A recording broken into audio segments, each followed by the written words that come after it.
Hi friends, நம்ம இப்போ பார்க்க போகிறது பேபி கார்ன் ஃப்ரை. வாங்க எப்படி செய்யலான்னு பார்க்கலாம்.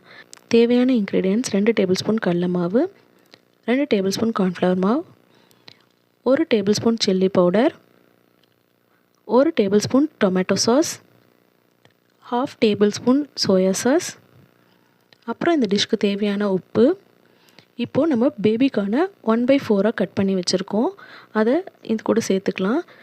கூடவே 1/2 டேபிள் ஸ்பூன் ஆயில் ஆட் பண்ணிக்கோங்க.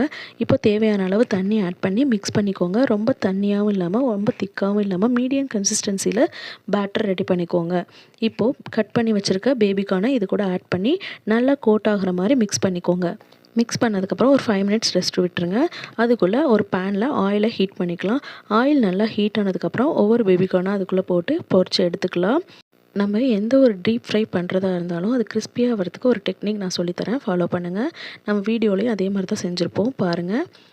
ஒவ்வொரு டைம் நம்ம பேபிக்கார்னாக இருக்கட்டும், எந்த ஒரு ஃப்ரையாக இருக்கட்டும், இந்த மாதிரி திருப்பி போட்டதுக்கப்புறம் 1 or 2 மினிட்ஸ் வெயிட் பண்ணுங்கள். வெயிட் பண்ணதுக்கப்புறம் ஒவ்வொரு டைமும் இந்த மாதிரி எடுத்து வச்சுக்கோங்க தனியாக. திருப்பியும் கொஞ்சம் நேரம் கழித்து அதை டீப் ஃப்ரை பண்ணிங்கன்னா நல்ல கிறிஸ்பினஸ் நமக்கு கிடைக்கும். இந்த வீடியோவில் நான் பண்ணியிருக்க மாதிரியே ஃபாலோ பண்ணிங்கன்னா சூப்பராக கிறிஸ்பியாக கிடைக்கும் எந்த ஒரு ஃப்ரையாக இருந்தாலும். இந்த மாதிரி ஸ்நாக்ஸ் ரெசிபி வேணும்னா தொடர்ந்து நம்ம சேனலை ஃபாலோ பண்ணிக்கோங்க. சப்ஸ்கிரைப் பண்ணாதவங்க சப்ஸ்கிரைப் பண்ணிக்கோங்க. கூடவே பெல் ஐக்கானை கிளிக் பண்ணிக்கோங்க. தேங்க்ஸ் ஃபார் வாட்சிங்.